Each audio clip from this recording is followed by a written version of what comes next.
안녕하세요. 전주대학교 역사문화 콘텐츠학과 5학년입니다. 5학년의 인문학 산책, 지금 여기를 위한 역사 공부 세 번째 시간입니다. 지난 시간에는 두 번에 걸쳐서 구조와 자유의지에 대해서 살펴보았습니다. 제가 그랬죠. 모든 사건에는 구조, 의지, 우연이 함께 들어있다. 근데 우리는 종종 그 가운데 어떤 하나만을 가지고 그 사건을 설명하려 하거나 원인을 그 하나에만 돌리려고 한다. 이러면서 이제 우리가 그 역사를 해석할 때 오류에 빠지거나 사실을 왜곡한다. 이런 얘기를 했습니다. 그래서 첫 시간에는 구조에 대해서 다뤘고요. 말하자면 틀이라고 그랬죠. 남자나 여자나 이런 것도 생물학적인 틀이고, 농업사회에서 태어났나 공업사회에서 태어났나 이런 것들도 사회경제적인 틀입니다. 그 틀이 있고, 그 다음에 이어서 이제 우리가 자유의지에 대한 얘기를 했습니다. 주로 이제 자유의지는 이런 건 우리 할 수 있다 하면 된다, 인간의 책임, 의지 같은 것들을 강조하는 일이라고 얘기를 했습니다. 복습 삼아서 한번 생각을 해보자면, 구조에만 이유를 돌릴 경우엔 구조가 중요합니다. 근데 그 구조에만 이유를 돌리면 항상 무슨 탓을 하게 되죠. 사회 탓, 남 탓, 다 마찬가지입니다. 의지에만 돌리게 되면 이런 경우에는 정말 맹목적인 하면 된다는 관념에 빠지기 쉽습니다. 우리가 이 구조와 의지의 문제를 가지고 찬찬히 생각을 해볼 만한 일들이 있습니다. 경우에 따라서는 처음에는 의지였는데 이 나중에 나를 어떤 행위의 구조로 작동하는 경우도 있습니다. 예를 들어 볼까요? 나는 내 의지로 국문학이 좋아서 혹은 생물학이 좋아서 그 과를 택해서 갔습니다. 그러니까 그것을 선택할 때는 의지였는데, 선택하고 난 다음엔 생물학과가 자기의 혹은 국문학과가 자기의 규정력이 됩니다. 조건이 됩니다. 이렇듯이 구조나 의지가 거의 변하지 않는, 그러니까 구조가 거의 변하지 않는 경우도 있지만, 이렇게 어떤 의지적 선택이 나중에 구조가 되고 이런 경우들이 종종 생겨납니다. 말하자면 정치적인 어떤 당을 선택하는 것도 마찬가지죠. 수많은 우리가 선택을 한 것들이 고등학생들, 중학생이 고등학교 갈 때 자기가 선택해서 고등학교를 선택하는데, 그 고등학교가 나중에는 자기의 규정이 되지, 그 구조가 되지 않습니까? 조건이 되지 않습니까? 이런 경우가 생겨난다는 거죠. 그러니까 이 구조와 의지 사이에서도 무수한 변화, 양상들이 나타날 수 있다는 겁니다. 전에는 지구가 어떻게 도는지, 우주가 어떤지도 몰랐지만 과학 발전에 의해서, 지금 천문학의 발전에 의해서 지금 지구 우주의 역사가 135억 년인가요? 8년인가요? 5억 년 됐다고 하는 그런 정도의 세계에 대한 이해까지 도달하지 않았냐 하는 얘기들을 합니다. 그런 측면이 있죠. 그런 측면이 있습니다. 그런데 한편으로 국가로부터의 자유라든가 자기가 하고 있는 직업으로부터의 자유로부터 우리가 자유로워졌느냐 라고 묻는다면 의문스러운 점들이 많습니다. 이게 대표적으로 휴가 같은 경우를 보면 1년에 우리가 많이 쓰면은 10며칠, 그렇죠? 그렇습니다. 그런데 고려시대, 조선시대 농민들은 농사를 짓기 때문에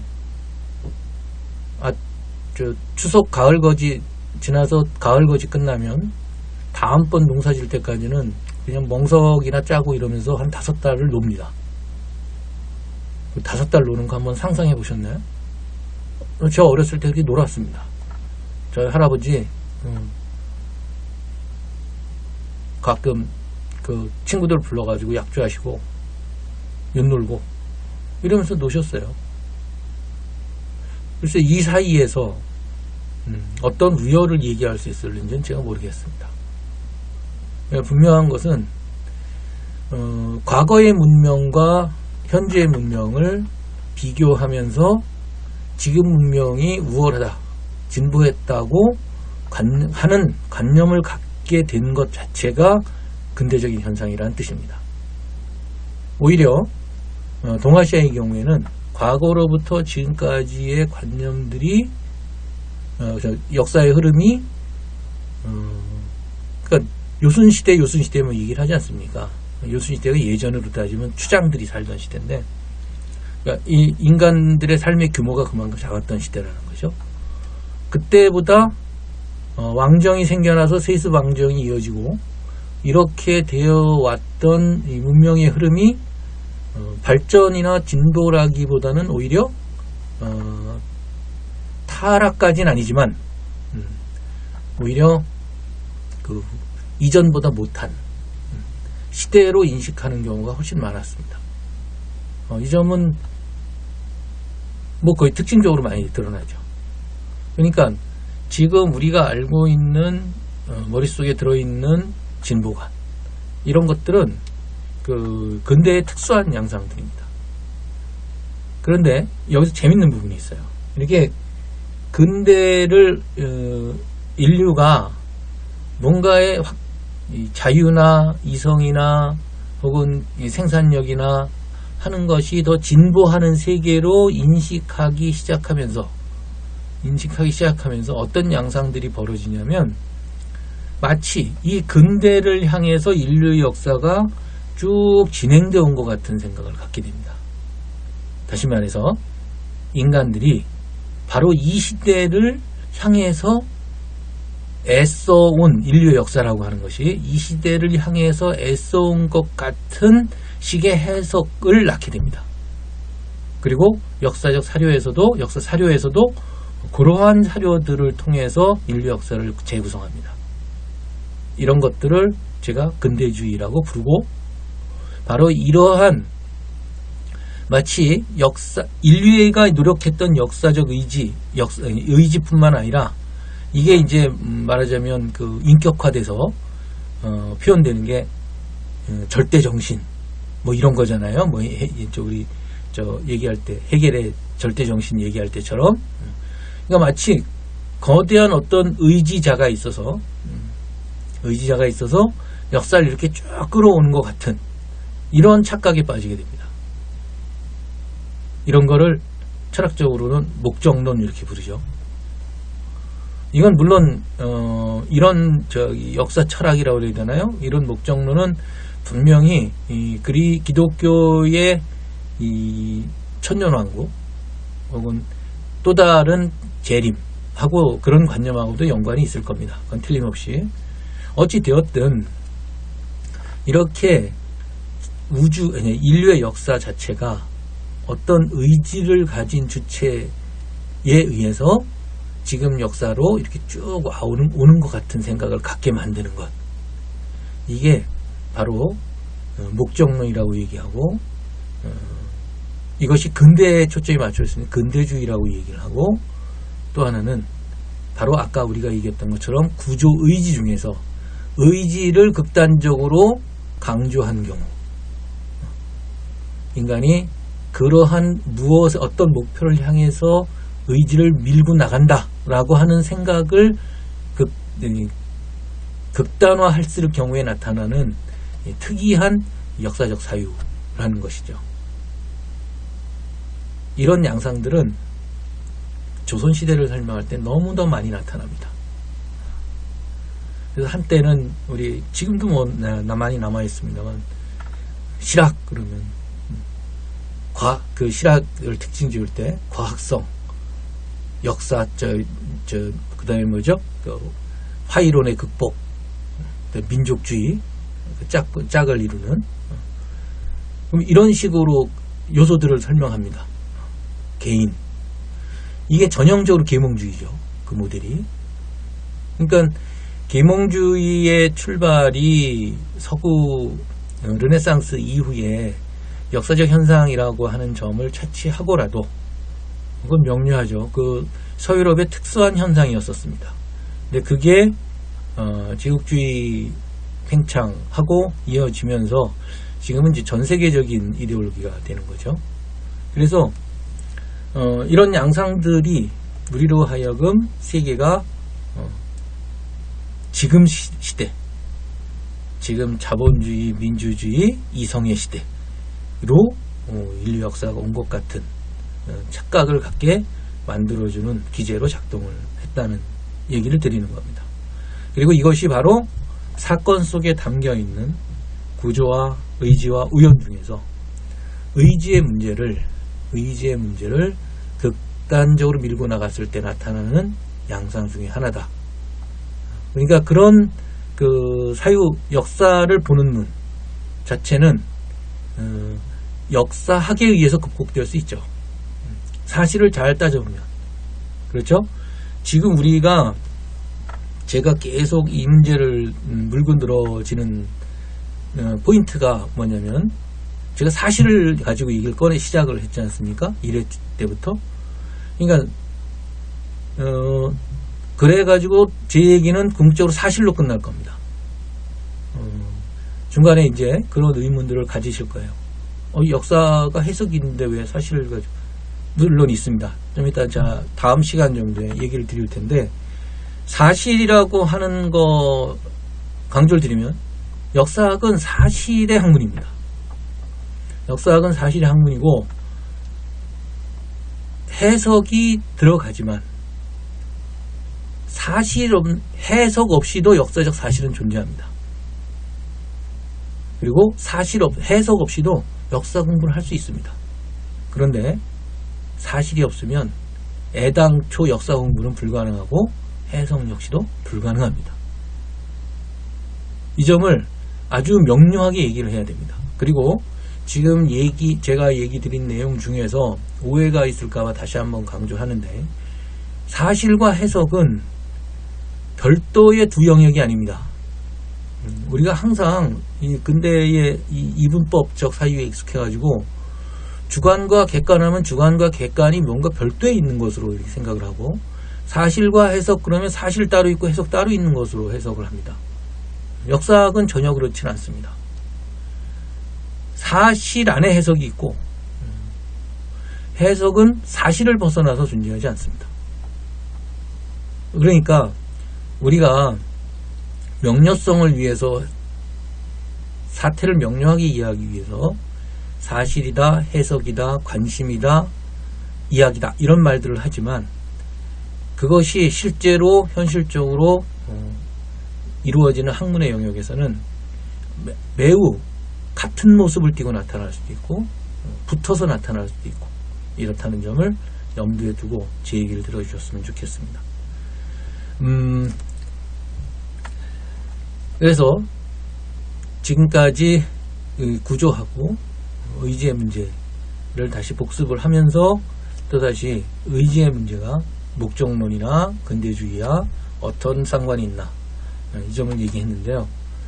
오늘 사실에서 나타나는 또 하나의 아주 흥미로운 변수, 우연의 문제를 얘기해 보도록 하겠습니다. 이 세 가지에 대한 인식이 있어야, 구조, 의지, 우연에 대한 인식이 있어야, 인식만 있으면 역사 공부를 하는데 제가 보기엔 한 70% 이상을 하는 것 같습니다. 자, 보세요. 이제 우연의 문제가 있습니다. 우리가 살다가 많은 경우 아쉬움을 느끼는 게, 물론 자기의 노력이 부족해서 아쉬움을 느낄 수도 있고 상황이 안 따라줘서 아쉬움을 느낄 수도 있지만, 아무튼 문학적이라고 그럴까, 아쉬움이 이렇게 산뜻산뜻 다가오는 건 마치 그 만나야 될 연인이 못 만나는 것처럼 이 우연의 문제가 개입이 되어 있습니다. 한번 이렇게 한번 찬찬히 찾아볼까요? 국어사전을 보면 우연은 아무런 인과관계가 없이 뜻하지 않게 일어난 일, 이렇게 설명하고 있습니다. 물론 틀린 말 아닙니다. 틀린 말 아닌데 이렇게 하다가 제가 정의를 다시 한번 내려봤어요. 뭐냐면 이렇게 생각하시면, 서로 계기라고 해도 좋고 목적이라도 좋고 원인이라도 좋은데, 왜냐면요, 미리 흔히 우리는 역사를 어떤 일어난 인과를 설명하는 과정이라고 생각을 하는데 의외로 인과의 설명을 물론 저 투키디데스도 그랬습니다. 투키디데스도 왜 펠로폰 맞나요? 페르시아 전쟁 맞나? 헷갈리는데 그 사건이 일어난 이유를 설명하는 것이라고 얘기를 했지 않습니까? 그 역사에 헤로토스의 역사에 보면 그렇게 써놨습니다. 우리가 알고 있는 페르시아 전쟁이죠. 그 영화 300에서 아주 오리엔탈리즘으로 범벅을 해서 만들었던 좋지 않은 영화로 기억되는 그런 것처럼 아주 당연한 것처럼 생각을 하는데 또 상당히 실력 있는 사려 깊은 역사학자들이 실제로 역사에서 역사가 원인과 결과를 설명하는 것이라고 얘기할 수 있는가에 대해서 의문을 갖는 분들이 있어요. 대표적인 분이 프랑스 레지스탕스 활동하다가 잡혀서 죽었던 역사학자 있죠, 마르크 블로. 그분도 그런 입장을 취합니다. 왜 그런가 전후를 한번 이렇게 확인해 봤더니 사람들이 원인이란 말을 쓸 때 그 원인이란 말에 담겨 있는 함축이 너무도 다양하다는 겁니다. 그러니까 말하자면 명분을 물론 영어에서는 코스가 원인이 명분도 있잖아요, 그죠? 명분도 있고, 근데 직접적인 원인도 있고 간접적인 원인도 있고. 우리가 원인이 뭐다라고 했을 때 동기도 있을 수 있고 어떤 사물들 사이에 계기도 있을 수 있고 그 다음에 그 사람이 뭘가 하는 목적도 원인으로 우리가 사용하기도 합니다. 그러니까 원인이란 말이 매우 모호하다는 거예요. 사람들이 실제로 사용할 때. 그렇다고 해서 저는 원인을 그 모호함이 어떤 사건의 원인을 설명하고 해설하는데 무의미한 것이라고는 생각하지 않습니다만 어쨌든 우리가 원인이라는 말을 사용할 때는 그 원인이 어떤 맥락으로 사용되고 있는가 하는 점을 환기하는 것은 의미가 있을 것 같다는 판단을 갖게 됩니다. 그런데 여기서 이제 우연 얘기를 하다가 제가 우연에 대한 정의 문제를 얘기하다가 여기까지 왔습니다. 우연은 서로 목적, 계기가 다른 두 개 이상의 행위가 만나거나 서로 목적, 계기가 같은 두 개 이상의 행위가 만나지 못하는 거다. 저는 이렇게 정의합니다. 이 우연을 우리가 흔히 이제 우발적 사건, 요행, 운수 이렇게도 설명을 하는데 이렇게 하면은 사건을 설명하는데 모호해집니다. 그래서 이제 그걸 설명하기 위해서 우연이라는 말을 제가 조금 전에 말씀드렸던 것처럼 이렇게 정의를 한번 내려보고 시작하는 겁니다. 여기서 먼저 한 가지 더 짚고 넘어갈 건 종종 우연을 필연하고 대립시키는데요. 이거 제일 많이 오해하는 것들 중에 하나인 것 같아요. 뭐냐면 오학령은 언젠가 죽습니다. 이건 생물로서의 오학령의 필연성입니다. 그런데 나중에 제가 무슨 병에 걸려가지고 죽거나 사고로 죽거나 하는 데는 우연히 게재를 합니다. 그러니까 오학령의 죽음이라고 하는 것 속에는 생물학적인 필연성과 사건의 어떤 우리가 아까 살펴봤듯이 사건에 담겨있는 우연성이 항상 같이 존재합니다. 그 말을 다시 바꾸면 필연은 인간이라고 하는 조건으로 얘기할 수 있고, 그렇죠? 그리고 그 필연은 또다시 제가 얼만큼 건강하게 살려고 노력했는가라고 하는 제 의지의 문제도 담겨 있게 마련입니다. 안녕하세요. 오창익입니다. 인권연대는 정부나 기업의 지원을 사양하고 오로지 시민의 참여로만 운영하는 100% 순도의 민간 인권단체입니다. 1999년 창립 이래 한눈 팔지 않고 오로지 인권운동에만 매진해 왔습니다. 인권연대 회원으로 참여해 주세요. 인권연대 회원이 늘어나면 그만큼 인권연대 활동도 풍부해지고 활발해집니다. 인권연대 회원 가입은 인권연대 홈페이지를 참고해 주세요. 감사합니다. 그러니까 오학령의 죽음이라고 하는 사건 속에는 아까 우리가 얘기하는 것처럼 필연과 우연으로 설명하지만 또다시 그거 한꺼풀을 들여다보면 구조, 의지, 우연의 문제가 다 같이 들어가 있음을 확인할 수가 있습니다. 물론 이런 데는 인간의 인식 능력의 한계 문제도 있습니다.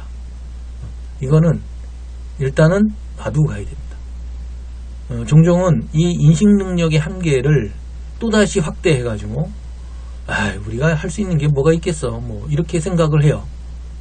이런 게 뭐죠? 대표적으로 그렇습니다. 불가지론입니다. 한다고 되겠어 뭐 그냥 적당히 뭐 상황에 따라 하는 거지. 이런 말을 역사학에서는 상대주의라고 얘기하죠. 끊임없는 상대주의에 빠져버립니다.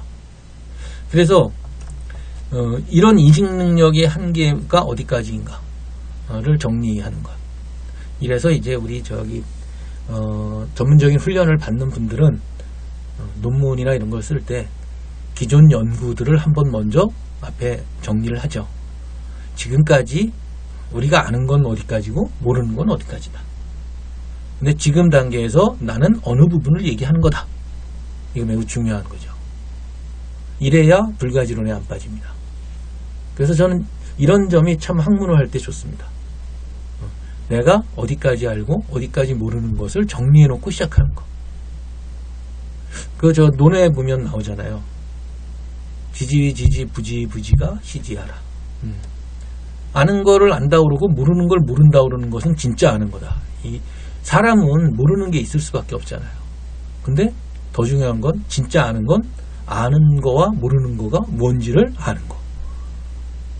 이 정말 파워풀한 언명이다는 생각이 들었습니다. 그러니까 이렇게 우리가 역사든 혹은 사태를 판단하는 데서 역시 제일 중요한 건 뭘 알고 뭘 모르고. 진짜 프로페셔널한 이 전문가라고 한다면 그걸 얘기해 주는 거죠. 지금까지는 여기까지는 아는데 그 다음 여기부터는 아직은 우리가 모른다. 그렇죠? 이게 훌륭한 천문학자나 생물학자들 이렇게 글들을 세건이나 이런 것들 캔델 같은 책들 읽어보면 딱 그걸 정리해 주잖아요. 앞으로 해야 될 건 어디고 여기까지는 우리가 해왔고 이런 것들.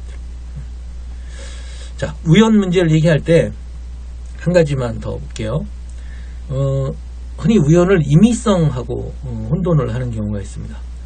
우리 간단한 산수가 아니라 이게 수학이죠. 주사위가 제가 지금 던졌는데 3이 나왔습니다. 다음번에 다시 한번 던졌을 때 3이 나올 확률은 그렇습니다. 여기서 5분의 1이다. 앞에 3이 얹어놨으니까 이렇게 얘기하면 수학 시간에 좋은 사람이고요. 6분의 1입니다. 왜냐하면 처음 던졌을 때와 두 번째 던졌을 때의 사건 사이에 아무런 앞에 사건이 뒤에 사건에 영향을 미치지 않습니다. 독립적 사건입니다. 그러니까 이 두 가지 사건 중에서 앞에 사건하고 뒤에 사건이 지금 아무런 연관성을 가지지 않은 채 전적으로 독립되어서 발생하는 것, 이것을 임의적이다라고 표현합니다. 그런데 우리 속담에 콩 심은 데 콩 나고 팥 심은 데 팥 나고 아주 이런 속담이 있죠. 근데 임의성이라고 하니까 콩 심은 데서 팥 나는 게 아닙니다. 콩 심은 데서는 절대 팥이 나지 않습니다.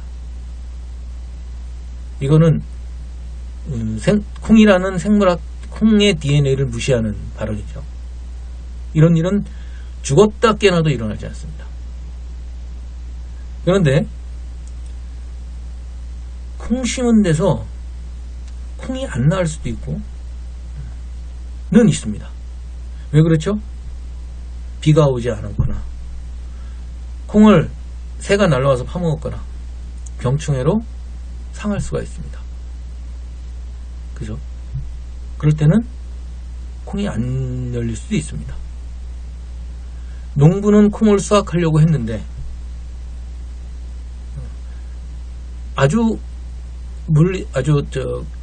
그 기후에 의해서 벌어졌던 운동에 의해서 벌어지는 비가 오는 행위, 비가 오지 않는 일, 가뭄, 그 다음에 새라고 하는 이 우주의 중생이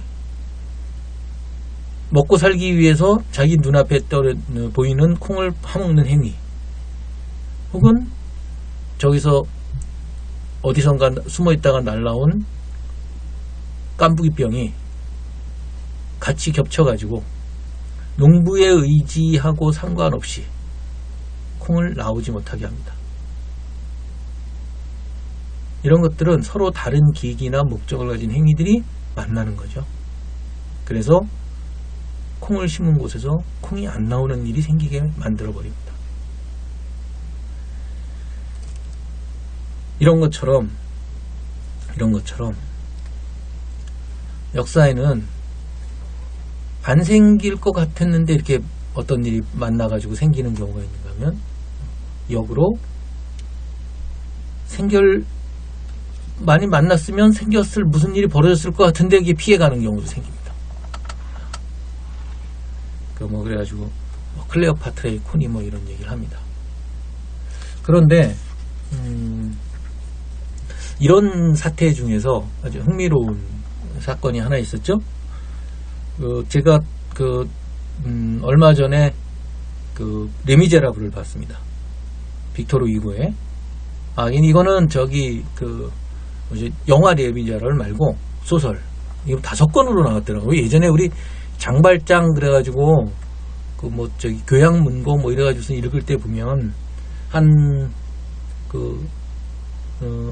짧은 1권짜리였던 걸로 알았는데 이게 5권 오래된 책으로 나왔어요. 그래가지고 읽었는데 영화도 흥미롭게 봤는데 막상 이 레미제라블 5권짜리를 보고 나니까 영화가 왜소하게 느껴졌습니다. 그래서 제가 꼭 이 레미제라블은 한번 꼭 읽고 죽는 게 좋다 하고 제가 학생이나 만나는 분들한테 권유하는데요. 이게 레미제라블만 가지고 있는, 레미제라블은 프랑스 혁명 이후에 대략 산업혁명이 일어나는 전후 시기의 프랑스 사회뿐만 아니라 사실은 그 격변을 정말 흥미롭게 통찰력을 가지고 보여주고 있습니다. 그 중에 하나가 1815년 나폴레옹이 탈출해가지고 다시 황제로 즉위한 다음에 연합군, 영국, 프로이센 등의 연합군들과 격전을 벌여서 최종적으로 실각하는 워터루 전쟁에 대한 묘사입니다. 이 워터루 전쟁이 한 150페이지 이상 묘사가 되는데요. 레미제라블 영화에서 보면은 꼬제티의 애인이었던 마리우스를 장발장이 왜 하수도로 얻고서 탈출시키지 않습니까? 그때 탈출시킬 때 그 장면이 이 레미제라블 번역본에서도 역시 150페이지 정도로 묘사가 됩니다. 근데 저는 화장실이 아니라 하수도를 그렇게 역사적으로 고증하는 이 서술을 본 적이 없습니다. 정말 하수도가 들어가 보고 싶어질 정도였었는데요. 실제로 제가 검색을 해보니까 프랑스 파리에는 그 하수도를 관광객들한테 이게 돈 받고 보여준다고 그러잖아요. 냄새나는 하수도를 돈 내고 이 장발장 때문에 들어가서 보고 나오는 거죠. 그 역사성 하나 때문에.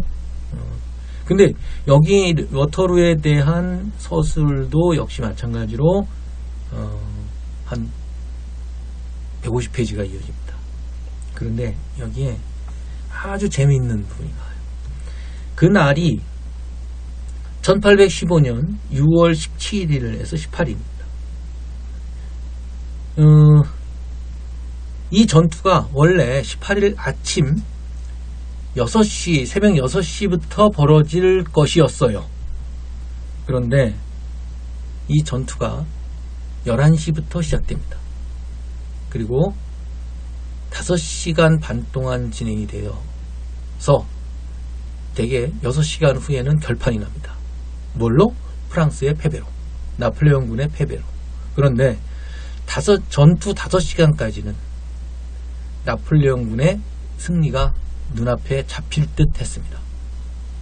그런데 바로 30분 뒤에